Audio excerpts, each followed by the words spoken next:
Bonjour, bonjour, j'espère que tu vas bien. Nous sommes quasiment mi-septembre et il est grand temps de préparer 2023.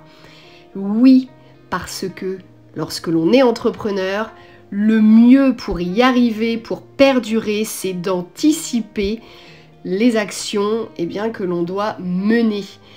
Et plus on anticipera, mieux on s'organisera et mieux ça se passera. Et surtout, plus on pérennisera notre entreprise. Alors aujourd'hui dans ce podcast, je vais t'amener à te questionner. Je ne vais pas te relater ma propre expérience, mais je vais te poser des questions.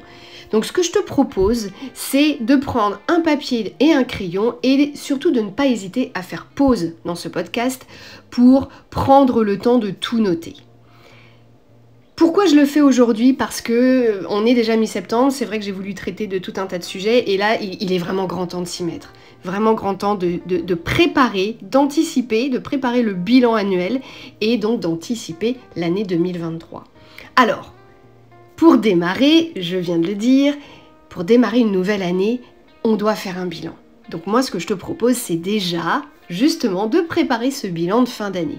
Alors un bilan de fin d'année, c'est pas qu'un bilan comptable. Alors oui, forcément, c'est un bilan comptable, mais pas que. Donc, il va falloir se questionner. Alors c'est parti pour les questions. Est-ce que tes offres actuelles sont en accord avec la mission de ton entreprise?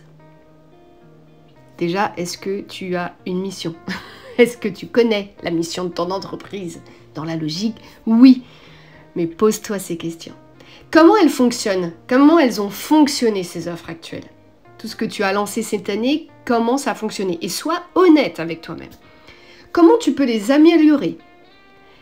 Est-ce que tu penses que certaines actions, certaines offres, tu devrais en supprimer pour telle ou telle raison? Est-ce que tu penses que tu devrais en ajouter? Est-ce que tu penses qu'il manque quelque chose pour que ton offre soit totale et complète telle que tu aimerais? Ça, c'est déjà de belles questions. D'un point de vue finance, pose-toi la question de quelle a été ta plus grosse dépense? Écris-le dans ce petit carnet. Pourquoi tu avais fait cette dépense? Est-ce que cette énorme dépense était essentielle? D'un point de vue mensuel, regarde les dépenses que tu as réalisées. Est-ce qu'elles étaient toutes indispensables? Est-ce que dans certaines dépenses que tu vois il y a une forme de récurrence, est-ce que ce serait pas intéressant de les arrêter? Ou au contraire se dire, il faudrait que l'année prochaine j'anticipe telle dépense parce que j'ai besoin d'un nouveau logiciel et je le paye tous les mois et je sais que ça va me faire gagner beaucoup de temps.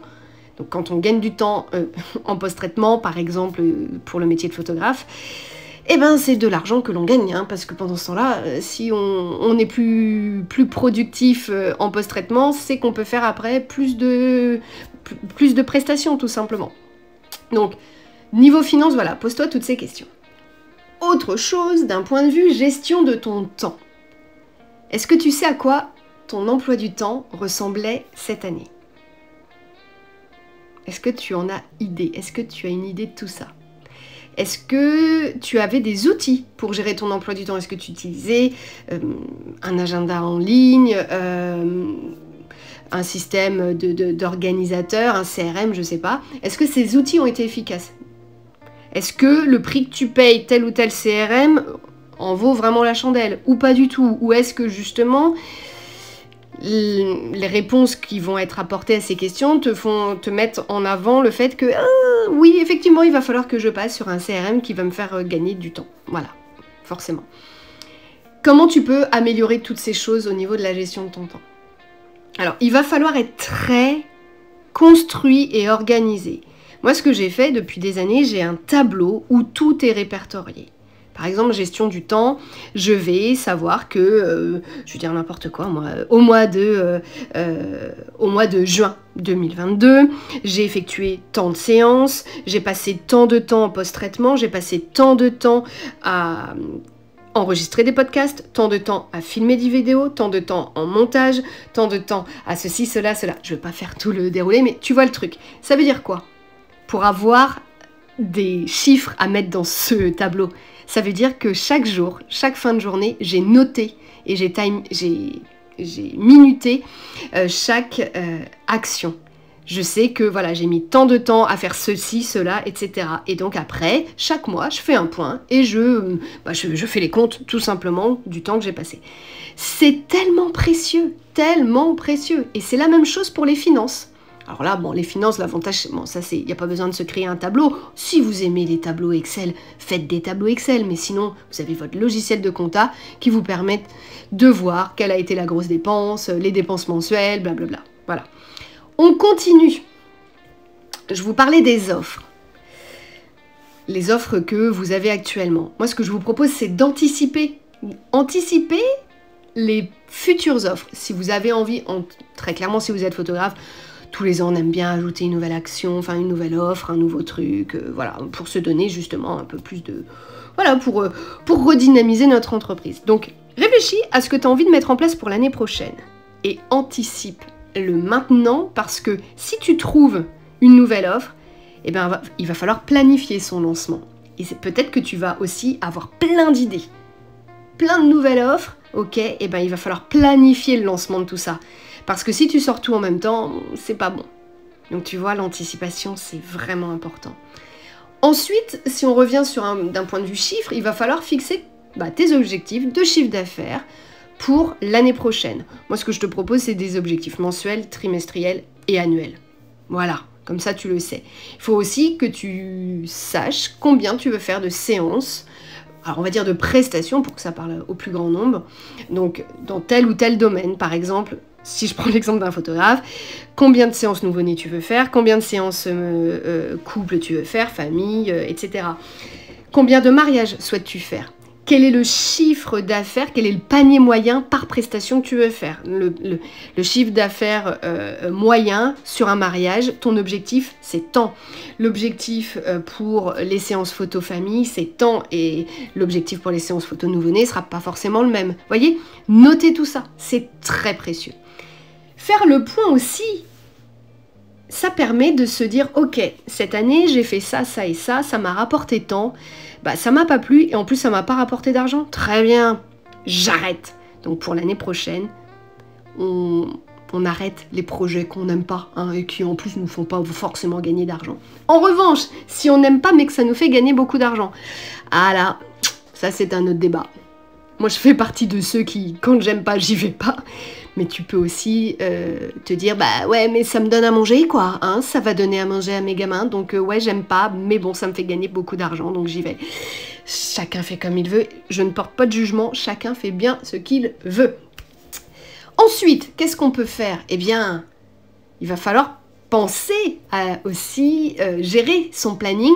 Et on va parler d'abord du planning personnel. Donc c'est maintenant qu'il faut que tu poses tes congés d'été, d'hiver, tes longs week-ends, les jours importants, tu sais, les anniversaires de maman, de papa, de ceci, parce que tiens, c'est les 50 ans de maman, c'est les 30 ans du frangin, c'est ceci, c'est cela. Bref, pose tout ça.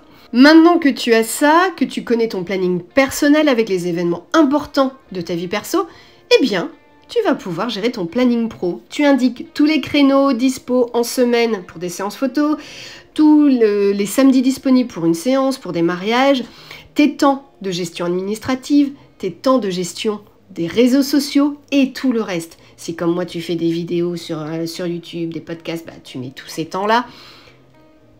Fais-le maintenant.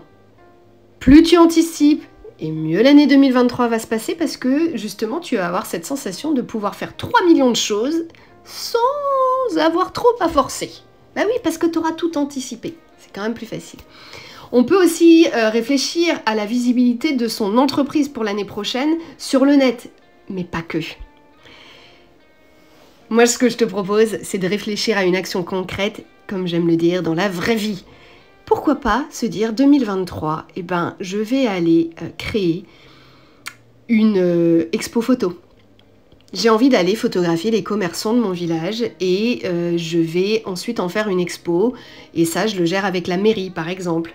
Je ne vais pas te donner d'autres exemples parce que ça, voilà, c'est à toi de le faire. Mais n'oublie pas, la visibilité de ton entreprise, ce n'est pas que la visibilité sur les réseaux sociaux ou sur Internet. Il existe aussi plein de belles choses que l'on peut mettre en place pour faire rayonner son entreprise dans la vie locale de sa commune ou dans la vie régionale. Voilà. La communication, quelle qu'elle soit, comment tu peux l'améliorer pour 2023 ? Qu'est-ce que tu as fait de bien ? Qu'est-ce que tu n'as pas fait ? Qu'est-ce que tu as mis en place ? Pose-toi les bonnes questions. Et puis, pour terminer ce podcast qui est déjà bien long, moi, ce que je te propose, c'est de te questionner sur l'avenir de ton entreprise. En 2023, qu'est-ce que tu as envie d'accomplir ? Quelle est l'action qui pourrait te rendre le plus heureux ou la plus heureuse possible ? Puisque tout ce qui compte, c'est ça, c'est ton accomplissement et ton bonheur. C'est la base. Plus tu seras heureux, plus tu seras serein, mieux tu seras en tant que chef d'entreprise, meilleur être humain tu seras. Voilà ce que j'avais envie de te partager aujourd'hui. J'espère vraiment que ce podcast t'aura plu. J'ai mis beaucoup de temps à le préparer, pour le structurer, pour pas que ça parte dans tous les sens. Donc j'espère que ça t'aura aidé. Surtout n'hésite pas à l'écouter, le réécouter, le réécouter, faire des pauses pour tout noter. Parce que si je te partage tout ça, c'est typiquement des actions que ça fait des années que j'ai mis en place pour moi. Et ça fonctionne. Alors j'aimerais aussi que ça fonctionne pour toi. N'hésite pas à me dire si toi aussi tu as pris ton petit carnet, si tu t'es fait des tableaux, etc. pour faire le point. J'ai hâte de te lire. Merci infiniment pour tout. Je te dis à très vite, ici, là-bas ou ailleurs, qui sait. Ciao.